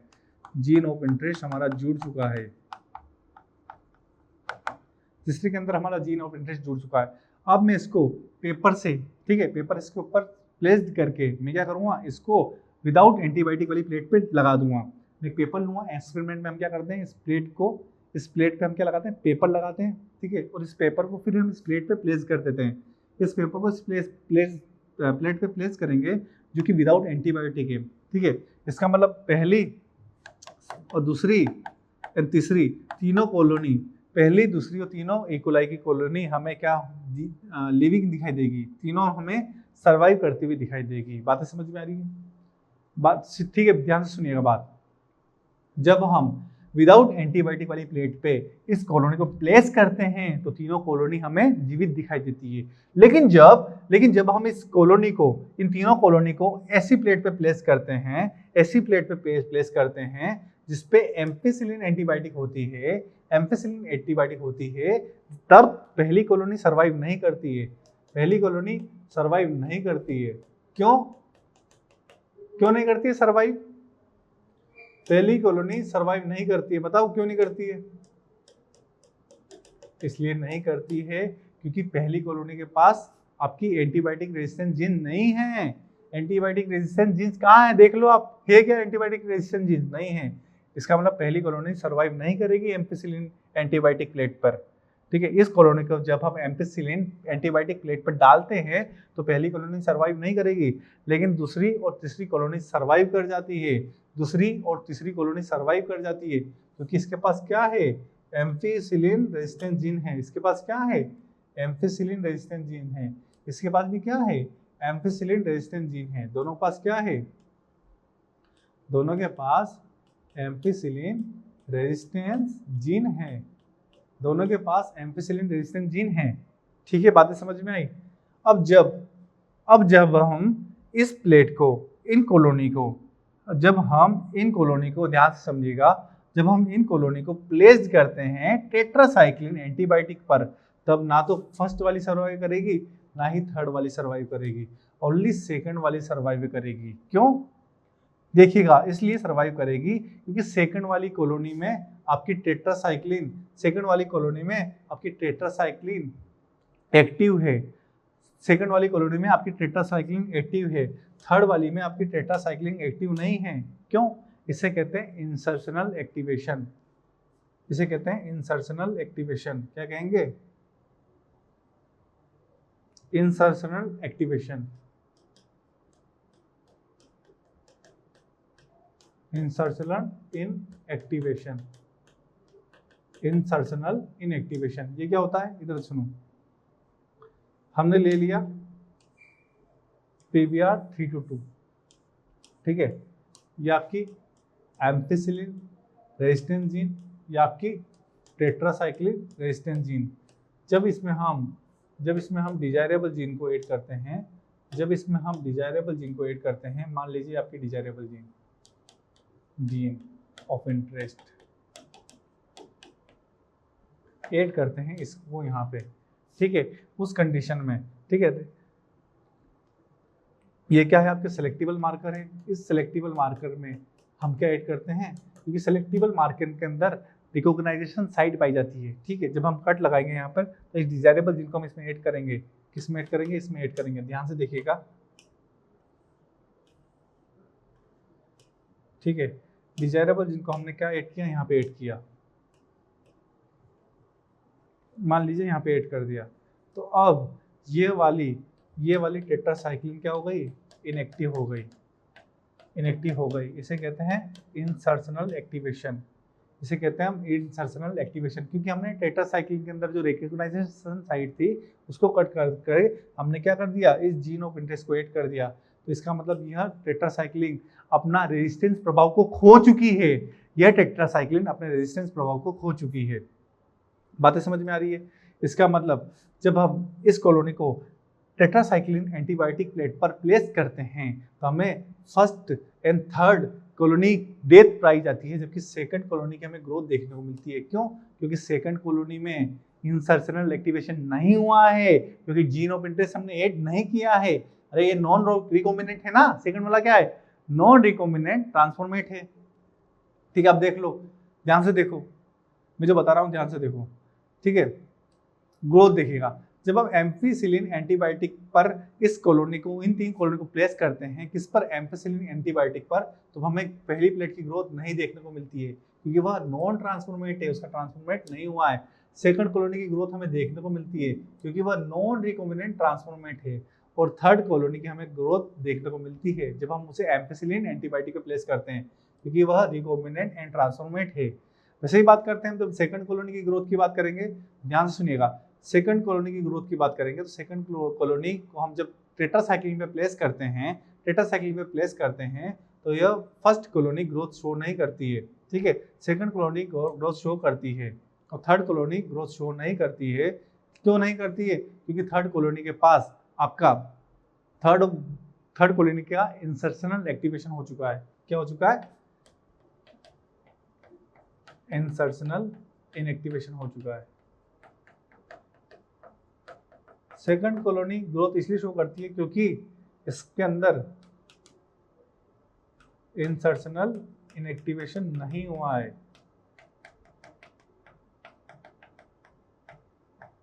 नहीं हुआ है, यही बातें थी, आपको ध्यान से समझनी थी, ठीक है। इधर देख लो, ग्रोथ की बात करते हैं तो ग्रोथ जो कॉलोनी होती है ना, इनकी ग्रोथ की बात करते हैं। एम्फिसिलिन प्लेट पे ग्रोथ नहीं शो करेंगे जबकि टेट्रासाइक्लिन पे भी ग्रोथ नहीं शो करेंगे, वो नॉन ट्रांसफॉर्मेट है, ठीक है। एक नॉर्मल प्लाज्मिड है जिसका ट्रांसफॉर्मेशन हुआ ही नहीं है ढंग से, तो वह ग्रोथ कैसे शो करेंगे? लेकिन ठीक है, नॉन रिकॉम्बिनेंट ट्रांसफॉर्मेट, ठीक है, जिसका ट्रांसफॉर्मेट तो हुआ है लेकिन उसके अंदर रिकॉम्बिनेशन नहीं हुआ है, डिजायरेबल जीन एक नहीं हुई है, ठीक है। नॉन रिकॉम्बिनेंट ट्रांसफॉर्मेट में हम बात करते हैं, नॉन रिकॉम्बिनेंट ट्रांसफॉर्मेट में हम बात करते हैं तो इसका ट्रांसफॉर्मेट तो हो गया है लेकिन ये नॉन रिकॉम्बिनेंट है, इसमें इंसर्शनल एक्टिवेशन नहीं हुआ है, मतलब दोनों प्लेट पे ग्रोथ शो करेगी। लेकिन थर्ड प्लेट में रिकॉम्बिनेंट ट्रांसफॉर्मेट है। थर्ड प्लेट की बात करते हैं, थर्ड कॉलोनी की बात करते हैं, जब थर्ड कॉलोनी को एम्फिसिलिन और टेट्रासाइक्लिन प्लेट पे डालते हैं तो वह एम्फिसिलिन पे ग्रोथ शो करती है क्योंकि इंसर्शनल एक्टिवेशन नहीं हुआ है, इंसर्शनल इनएक्टिवेशन नहीं हुआ है, ठीक है। और यहाँ इंसर्शनल और यहाँ बात करते हैं इंसर्शनल इनएक्टिवेशन हुआ है, इसीलिए ये वाली ग्रोथ नहीं शो कर रही है। बातें समझ में आ रही है? अब देखो, ठीक है, वैसे ही हम बात करते हैं लेक ऑपरेंट की, लेक ऑपरेंट के बारे में बात करेंगे। इधर सुनिएगा, लेक ऑपरेंट क्या होता है? लेक ऑपरेंट के अंदर कई सारी जीन का ग्रुप होता है, ठीक है। लेक ऑपरेंट बेसिकली बैक्टीरिया के अंदर देखने को मिलता है। किसके अंदर देखने को मिलता है? बैक्टीरिया के अंदर देखने को मिलता है। इसके अंदर कई सारी ग्रुप ऑफ जीन होते हैं, जिसके अंदर प्रमोटर, ऑपरेटर और कई सारी स्ट्रक्चरल जीन होती है। कौन कौन? प्रमोटर, ऑपरेटर एंड कई सारी स्ट्रक्चरल जीन होती है, ठीक है। बैक्टीरिया क्या करते हैं? ग्लूकोज का यूज करते हैं एनर्जी के लिए, ठीक है। एनारोबिक रेस्पिरेशन करते हैं, ग्लूकोज का यूज करते हैं, ठीक है। मेरी बात से ध्यान से सुनिएगा, लेकिन जब बैक्टीरिया के पास ग्लूकोज नहीं होगा, बैक्टीरिया के पास लैक्टोज होगा, ठीक है। मान लीजिए मैं आपको एक तरफ ठंडा ठंडा रसगुल्ला खिलाऊं, एक तरफ मैं आपको मावा दे दूं कि यार तो तुम क्या लोगे? रसगुल्ला लोगे। तो वैसे ही जब बैक्टीरिया के पास ग्लूकोज होता है तो वो उसका यूटिलाइज करता है, जब बैक्टीरिया के पास ग्लूकोज नहीं होता है तो वह लैक्टोज का यूज करता है, ठीक है। जब बैक्टीरिया के पास लैक्टोज बढ़ जाता है, ध्यान से सुनिएगा, जब बैक्टीरिया की बॉडी में लैक्टोज होता है जो कि एक डाइसैकेराइड होता है, उस कंडीशन में यह लैक्टोज क्या करता है? उस कंडीशन में यह लैक्टोज जाके बाइंड कर देता है किसके साथ? आपके ऑपरेटर के साथ, ठीक है। ऑपरेटर के साथ यह बाइंड कर देता है। किसके साथ बाइंड हो जाता है? ऑपरेटर के साथ यह बाइंड हो जाता है, ठीक है। बात ध्यान से समझिएगा, यह लैक्टोज जब बैक्टीरिया की बॉडी में होता है, बैक्टीरिया क्या चाहता है? बैक्टीरिया चाहता है लैक्टोज को कन्वर्ट करूं ग्लूकोज में और उसका मैं यूटिलाइज करूं, ठीक है। लैक्टोज क्या होता है? डाइसैकेराइड होता है। तो यह लैक्टोज विल बाइंड, ठीक है, बैक्टीरिया के अंदर प्रोसेस हो रही है सारी, तब यह लैक्टोज बाइंड करेगा सप्रेसर के साथ। किसके साथ बाइंड करेगा? सप्रेसर के साथ या रेगुलेटर के साथ बाइंड करेगा। R4 रेगुलेटर, ठीक है। R4 रेगुलेटर, ठीक है। क्या है? R4 रेगुलेटर, इतनी बातें समझ में आई? इतनी बातें आपको समझ में आ रही है क्या? मैंने बताया आपको कि बैक्टीरिया में लेक ऑपरेंड देखने को मिलता है जो कि कई सारे स्ट्रक्चरल जीन प्रमोटर और ऑपरेटर से मिलकर बना होता है। जब बैक्टीरिया के पास ग्लूकोज होता है तो वो उसका यूटिलाइज करता है, लेकिन जब ग्लूकोज नहीं होता है, लैक्टोज होता है, तो यह लैक्टोज क्या होता है बच्चों? डाइसैकराइड होता है। यह लैक्टोज बाइंड करेगा आपके रेगुलेटर के साथ। आर क्या है? रेगुलेटर, जिसे हम सप्रेसर भी कहते हैं, सप्रेसर भी कहते हैं। यह लैक्टोज बाइंड करेगा रेगुलेटर के साथ। जैसे ही यह लैक्टोज बाइंड करता है रेगुलेटर के साथ, यह रेगुलेटर यहाँ से हट जाता है, यह रेगुलेटर यहाँ से हट जाता है और आरएनए पॉलीमरेज अपना काम करना स्टार्ट कर देता है। आरएनए पॉलीमरेज अपना काम करना स्टार्ट कर देता है जो कि प्रमोटर से जुड़ा हुआ होता है। लैक्टोज जब रेगुलेटर से बाइंड होता है तब रेगुलेटर ऑपरेटर से हट जाता है, ठीक है। जब तक यह रेगुलेटर इस ऑपरेटर से जुड़ा होता है आरएनए पॉलीमरेज अपना काम नहीं करता है स्टार्ट, ठीक है। जब तक यह लैक्टोज रेगुलेटर से बना रहता है तब तक आरएनए पॉलीमरेज अपना काम स्टार्ट नहीं करता है। लेकिन जैसे यह लैक्टोज से बंध जाता है तो ये रेगुलेटर हट जाता है, ये रेगुलेटर यहाँ से हट जाता है और आरएनए पॉलीमरेज अपना काम करना स्टार्ट कर देता है। आरएनए पॉलीमरेज अपना काम करना स्टार्ट कर देता है, पॉलीमराइजेशन करना स्टार्ट कर देता है। और जब पॉलीमराइजेशन स्टार्ट कर देता है तो देखिएगा यह लेग जेट जीन क्या करेगी? लेग जेट जीन आपकी transcription and translation process start कर देगी, ठीक है। ट्रांसलेशन प्रोसेस स्टार्ट कर देगी। कैसे कर देगी? लेग जेट जीन क्या करेगी? Transcription then translation process start कर देगी, ठीक है। जीन क्या है? डीएनए का सीक्वेंस जो कि क्या बनाता है? एमआरएनए, और एमआरएनए से आपकी प्रोटीन बनती है और प्रोटीन से एंजाइम बनते हैं, ठीक है। लेग जेट जीन क्या करेगी? लेग जेट जीन आपके एमआरएनए को बनाएगी, ठीक है। इसे ही हम ट्रांसक्रिप्शन कहते हैं। और एमआरएनए से फिर आपका प्रोटीन बनेगा, इसे हम ट्रांसलेशन कहते हैं। क्या कहते हैं? ट्रांसलेशन कहते हैं। और प्रोटीन क्या बनाएंगे? एंजाइम बनाते हैं। आपको पता है सुमनर ने कहा था ऑल एंजाइम आर प्रोटीन, तो यह प्रोटीन बीटा गैलेक्टोसाइडेज एंजाइम बनाएंगे, ठीक है। और यह बीटा गैलेक्टोसाइडेज क्या करेगा? लैक्टोज का ब्रेकडाउन करेगा ग्लूकोज एंड गैलेक्टोज में। किसमें? ग्लूकोज एंड गैलेक्टोज में। इस लैक्टोज का जो कि बैक्टीरिया की बॉडी में जमा हो गया था उसका ब्रेकडाउन करेगा बीटा गैलेक्टोसाइडेज, किसके अंदर? ग्लूकोज और गैलेक्टोज में, ठीक है। बातें समझ में आ रही है? बातें समझ में आ रही है। और यह ग्लूकोज व्हाइट कलर का होता है, ग्लूकोज व्हाइट कलर का होता है। लेकिन जब उसमें हम क्रोमोजेनिक सब्सटेंस, कलर देने वाले सब्सटेंस को जान देते हैं तो ये ब्लू कलर का दिखाई देता है, ठीक है। लेकिन जब हम इसमें क्रोमोजेनिक सब्सटेंस यानी कि कलर देने वाले सब्सटेंस को डालते हैं तो ये ब्लू कलर का दिखाई देता है। कौन? ग्लूकोज। इतनी बातें समझ में आ रही है? इतनी बातें समझ में आ रही है? फिर से रिवाइज कर ले, पढ़ ले यार, ज्यादा नंबर का चैप्टर है, फिर से पढ़ो। क्या? लेक ऑपरेंड बैक्टीरिया के अंदर देखने को मिलती है जो कि प्रमोटर, ऑपरेटर और कई स्ट्रक्चरल जीन से मिलकर बना होता है। इसके अंदर 3 स्ट्रक्चरल जीन होती है, लेक जेड, लेक वाई और लेक ए, ठीक है। यह जीन कोड करती है ऐसे प्रोटीन को जो कि आगे जाके बीटा गैलेक्टोसाइडेज बनाते हैं जो कि लैक्टोज को ग्लूकोज और गैलेक्टोज में ब्रेक डाउन करते हैं। बैक्टीरिया वैसे तो ग्लूकोज का यूटिलाइज करता है, लेकिन जब बैक्टीरिया के पास ग्लूकोज नहीं होता है तो वह क्या करता है? लैक्टोज का ब्रेक डाउन करता है। लैक्टोज क्या करता है? Lactose as a stimulator work करता है। जब यह लैक्टोज बाइंड करता है किसके साथ? ऑपरेटर के रेगुलेटर के साथ। ऑपरेटर से रेगुलेटर जुड़ा होता है जो कि रेगुलेशन करता है इस प्रोसेस को। ऑपरेटर के साथ रेगुलेटर जुड़ा होता है जो कि इस प्रोसेस को रेगुलेट करता है, ठीक है। जब तक इस ऑपरेटर से ये रेगुलेटर जुड़ा होगा यह प्रोसेस आगे नहीं चलेगी। लेकिन जैसे ही ये लैक्टोज इस ऑपरेटर के रेगुलेटर से बाइंड होता है तो ये रेगुलेटर यहाँ से हट जाता है, इस स्ट्रक्चर से हट जाता है, ठीक है। अब जैसे ये रेगुलेटर हटेगा तो आरएनए पॉलीमरेज अपना काम करना स्टार्ट कर देगा। आरएनए पॉलीमरेज अपना काम करना स्टार्ट कर देगा वह डीएनए से, यानी कि जीन क्या है? डीएनए का टुकड़ा ही तो है। जीन क्या है? डीएनए का टुकड़ा। तो यह लेग जेड जीन आपके एमआरएनए बना देगी, ट्रांसक्रिप्शन स्टार्ट हो जाएगा और ट्रांसक्रिप्शन से ट्रांसलेशन के थ्रू आपका प्रोटीन बनेगा।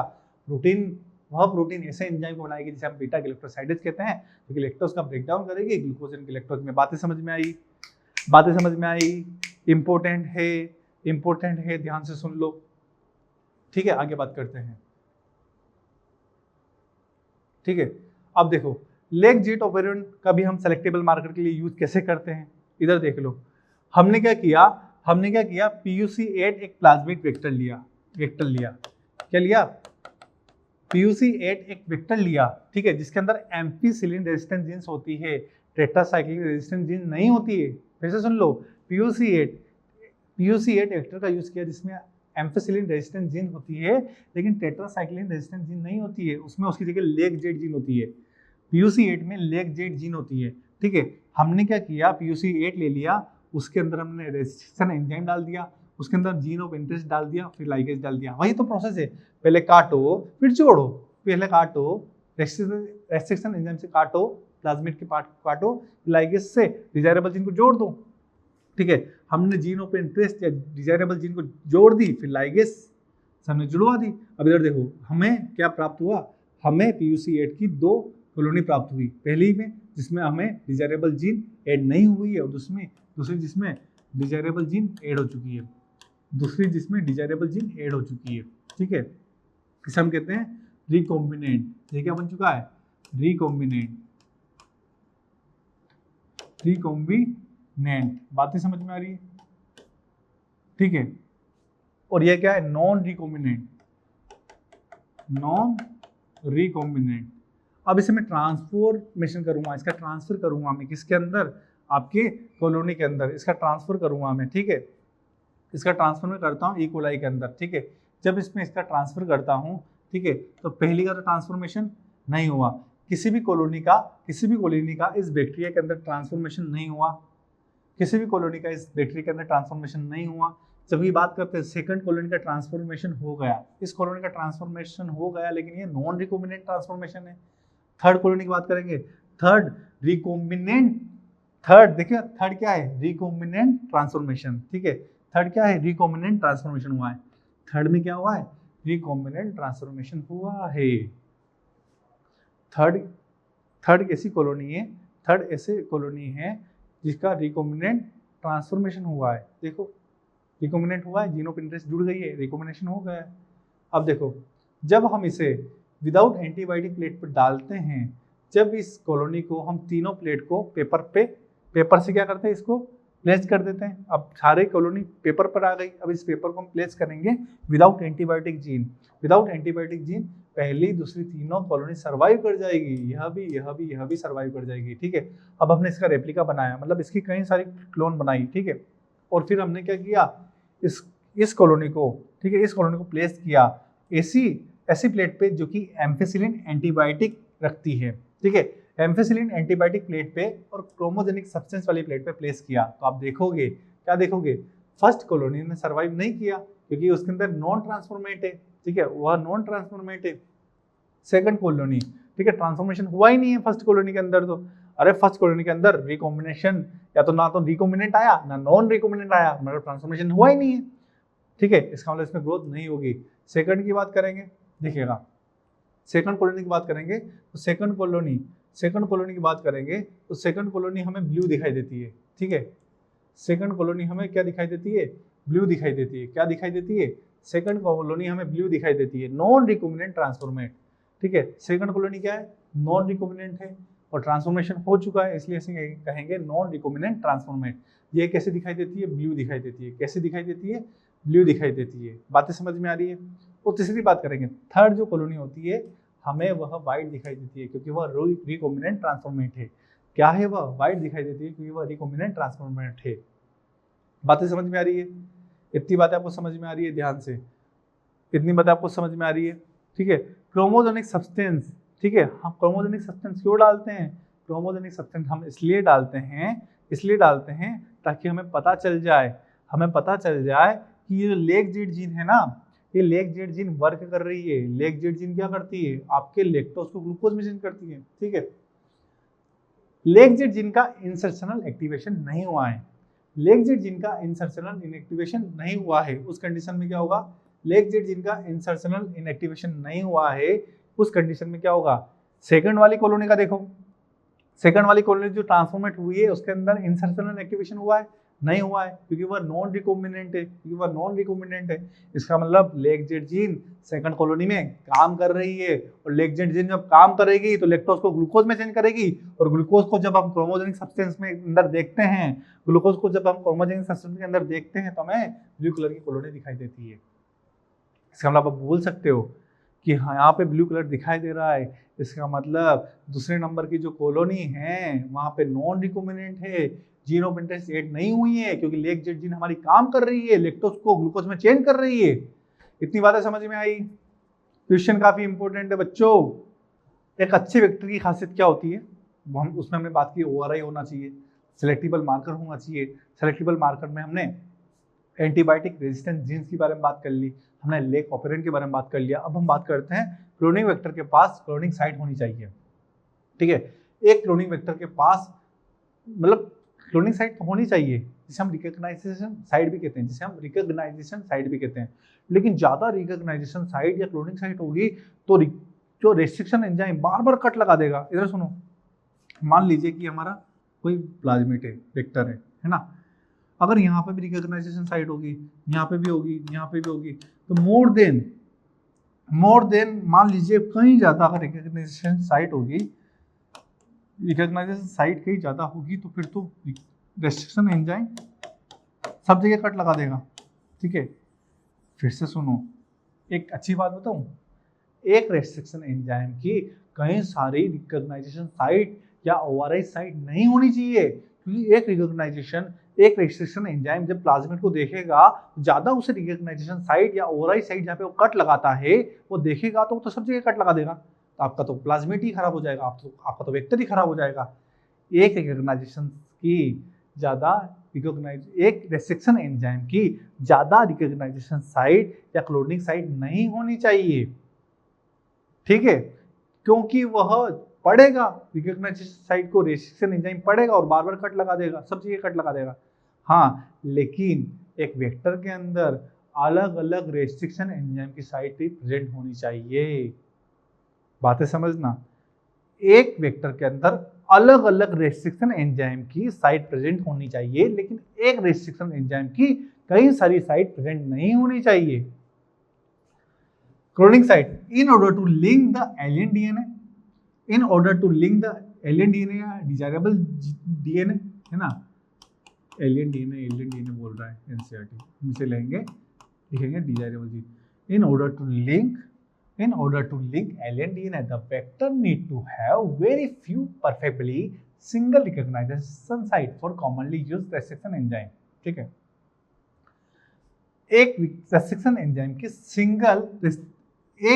एंजाइम की commonly single recognition site present होनी चाहिए।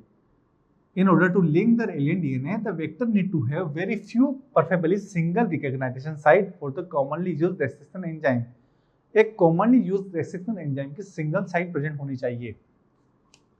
Presence of more than one recognition site within the vector will generate several fragments which will complete the gene cloning, ठीक है, which will complete the gene cloning. The ligation of alien DNA is carried out by a restriction site present in one of the two antibiotic resistant gene. For example, you can ligate a foreign DNA at the BMH H1 site of tetracycline resistant gene in the vector PBR322. The recombinant plasmid will lose tetracycline resistant gene due to insertional activation of foreign DNA, but can still be selected out from non-recombinant fragments by plating the transformate. बातें सारे पढ़ा चुका है ना,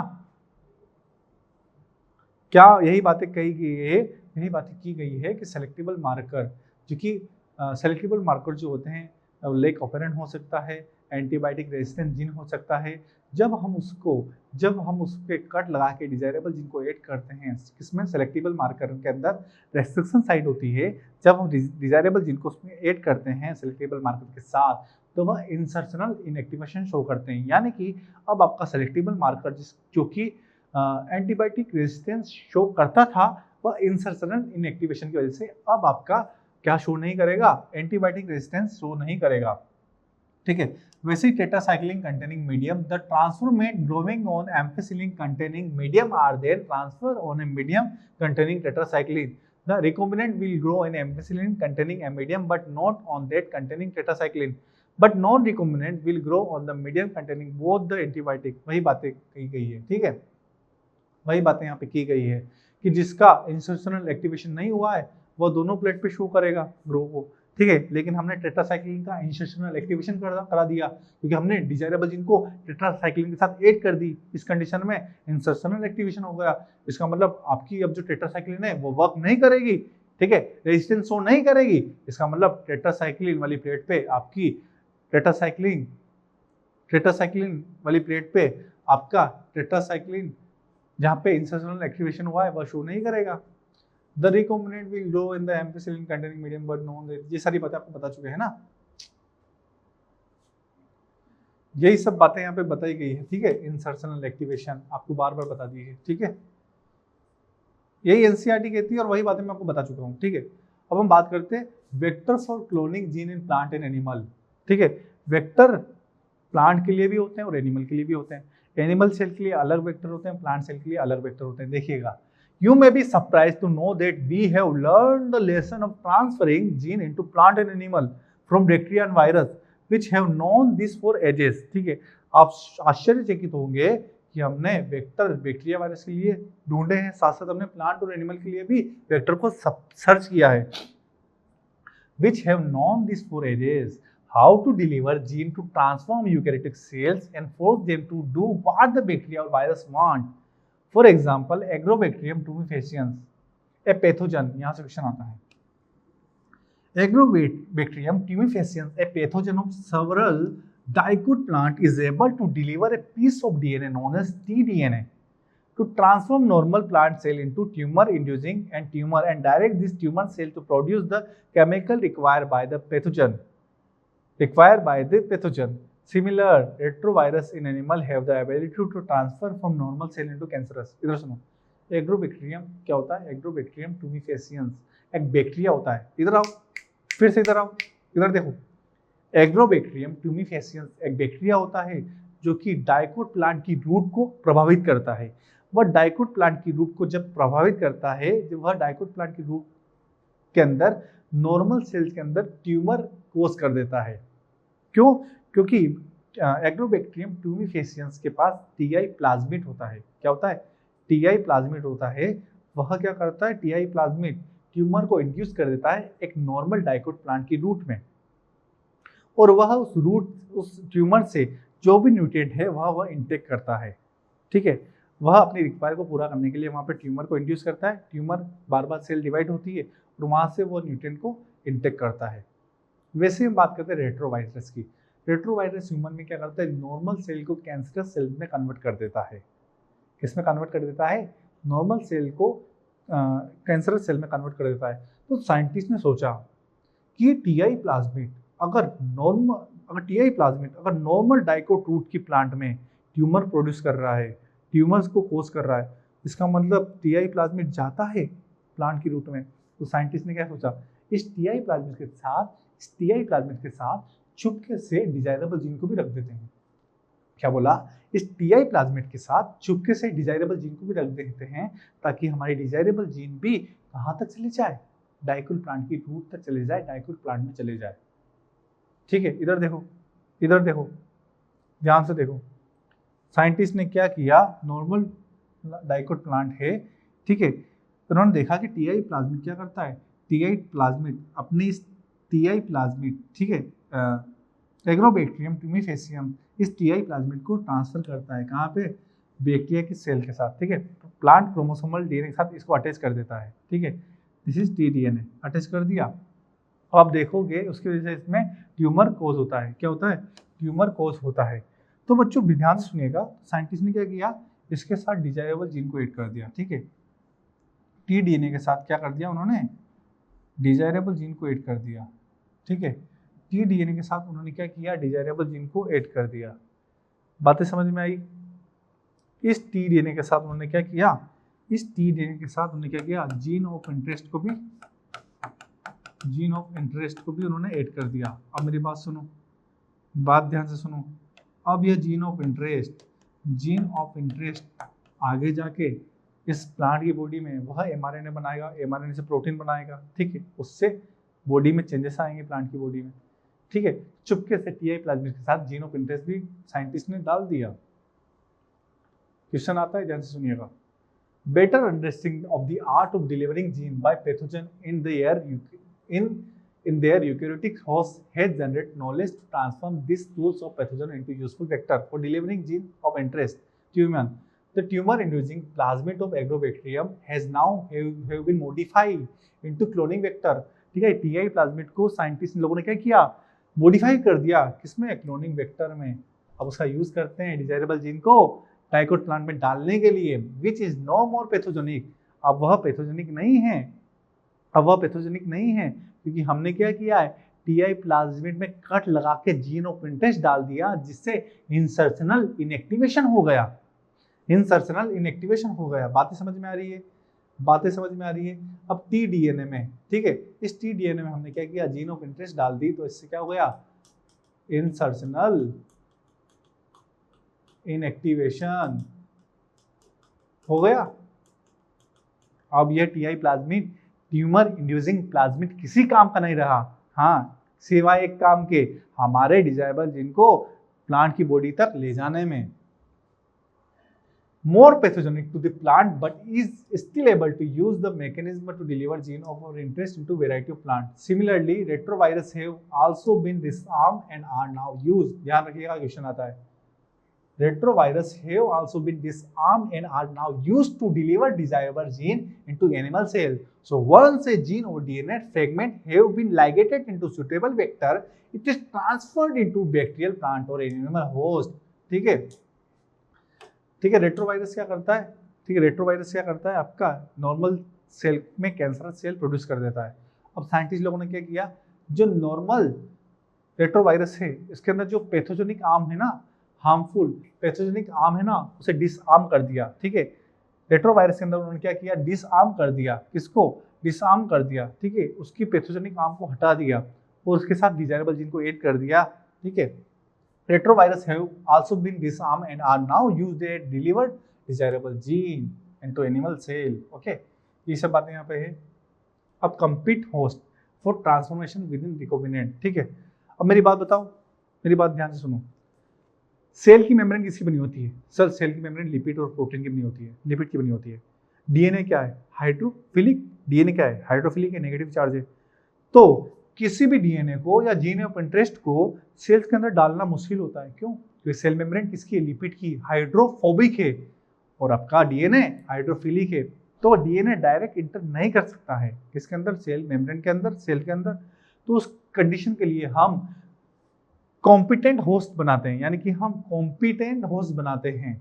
बातें समझिएगा, हम उस डीएनए को प्रिपेयर करते हैं। ठीक है, हम उस सेल को प्रिपेयर करते हैं। ठीक है, कॉम्पिटेंट या कॉम्पिटेंट होस्ट, यानी कि हम उस होस्ट को प्रिपेयर करते हैं कि भाई तू डीएनए को ले ले, उसके लिए हम कॉम्पिटेंट होस्ट बनाते हैं। क्या बनाते हैं? कॉम्पिटेंट होस्ट बनाते हैं। अब कॉम्पिटेंट यानी कि डीएनए को, यानी कि सेल्स को आप किस प्रकार से तैयार करोगे कि डीएनए उसके अंदर इंटर कर जाए? तो हम क्या करते हैं? हीट शॉक मेथड का यूज करते हैं। पहले तो हम उसे क्या करते हैं? हीट देते हैं। ठीक है, पहले तो हम उसे हीट देते हैं, दूसरे, ठीक है, क्या मेथड यूज करते हैं? हीट देते हैं। तो हीट देने के बाद उसे बर्फ पर रख देते हैं, तो ऐसे आपकी सेल्स के अंदर पोर्स बन जाते हैं। ठीक है, हीट शॉक देने से या हीट देने के बाद उसे बर्फ पे रख देते हैं, आइस पे रख देते हैं, इससे उसके अंदर पोर्स बन जाते हैं और डीएनए इंटर कर जाता है। एक मेथड तो ये होगा। एक होता है प्लांट सेल के अंदर हम यूज करते हैं बॉलिस्टिक गन। ठीक है, ठीक है, ध्यान से सुनिएगा मेरी बात को, आगे मैं बताऊंगा आपको एक एक चीज। हीट शॉक मेथड हो गया, या फिर हम बात करते हैं डीएनए को हम डाइवेलेंट आयन, यानी कि डाइवेलेंट आयन जैसे कैल्शियम आयन। इधर सुनो,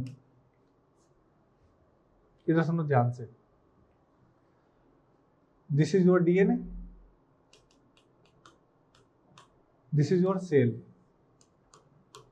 ठीक है, मेथड समझिएगा। हीट दी, देन आइस पर रख दिया, आइस पर रख दो, उससे क्या होगा? इसमें पोर्स क्रिएट हो जाएंगे। क्या हो जाएंगे? पोर्स क्रिएट हो जाएंगे। और यह आपकी जो सेल मेम्ब्रेन होती है किसकी बनी होती है? लिपिड की। इससे भी आपका डीएनए इंटर कर जाएगा। एक तो मेथड हो गया। या फिर ये करो, ठीक है, आप क्या करो, इस डीएनए पे डाइवेलेंटाइन आयन, कैल्शियम आयन, डाइवेलेंटाइन आयन को जोड़ दो, ताकि डाइवेलेंटाइन आयन आसानी से आपके इंटर कर जाए। डाइवेलेंटाइन आयन आसानी से किसके अंदर इंटर कर जाए? डाइवेलेंटाइन आयन आसानी से हेल्प कर दे इस डीएनए को इस सेल्स के अंदर इंटर कराने में। या तो आप डाइवेलेंटाइन आयन, कैल्शियम आयन का यूज कर लो, हीट आइस मेथड का यूज कर लो। ठीक है, या फिर आप जीन गन, बॉलिस्टिक गन का भी यूज कर लो, जिसके बारे में आगे बात करेंगे। Since DNA is hydrophilic molecule, it cannot pass through the cell membrane. Why? In order to force bacteria to take up the plasmid. ठीक है, बैक्टीरिया को, किसी सेल को प्लाज्मिड को लेने के लिए हम फोर्स करते हैं, take up the plasmid. The bacteria cell must first be made competent, उससे पहले कॉम्पिटेंट तो करो, तैयार तो करो कि वह इंटेक कर ले आपके वेक्टर को, बाहर के प्लाज्मिड को, to take up the DNA. This is done by the treating them with a specific concentration of divalent cation. Divalent cation से आप डीएनए को ट्रीट कर दो ताकि वह आसानी से सेल मेम्ब्रेन से पास हो जाए। Such as calcium which increase the efficiency with which DNA enter. Okay, the bacteria through pores it is, ठीक है, the bacteria through pores in its cell wall recombinant DNA can be forced into such cell by incubating the cell with the recombinant DNA on ice followed by placing them briefly at 45 degree Celsius. पहले उसे 45 degree Celsius दो, ठीक है, फिर उसे ice पे रख दो, बार बार उसी साथ ये करो डीएनए, ठीक है। क्या करो, आप जो सेल है या कोई बैक्टीरिया है उसे 45 डिग्री टेम्परेचर दो, फिर आइस पे रख दो, 42 डिग्री टेम्परेचर दो, फिर से आइस पे रख दो। उससे क्या होगा, वो एकदम शाम उठेगा, उस पर पोर्स बन जाएंगे, उसी पोर्स से आपके डीएनए मॉलिक्यूल सेल्स के अंदर या बैक्टीरिया के अंदर इंटर कर जाएंगे। वही सब बातें यहाँ पे लिखी हुई है, ठीक है।